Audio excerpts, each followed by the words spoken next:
Ngasi tarik kun kamapan sakol senumit asigi rasifal pijari. Mes rasigi oina taukiba thapak amasung sel thungi marida nungaiba pau tagani kanadabada marai yetnaganu. Bris rasigi oina sel thungi hiramda mideng sangu pangthoktringaida wakhal hana khalu. Mithun rasigi oina thabakki maramda I pau phaungnaba amasung unabada kanagani lamchatpada khudong chaba phangani. Karkat rasigi oina tauruba thabakta mai paktaba wakhal nungaitaba hena khanjenba numit oigadori. Singha rasigi oina punsirolda mai pakpa nathak thongbasingna sak khangbiba oigani.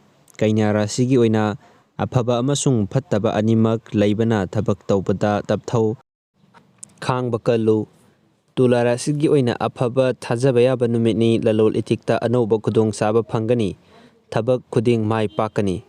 Brisik rasigi oina sel thungi maramda ngangnarak pada chiksillu sel sandokpa lepu. Danu rasigi oina afaba numitni anauba thorang paikhatpa yagani.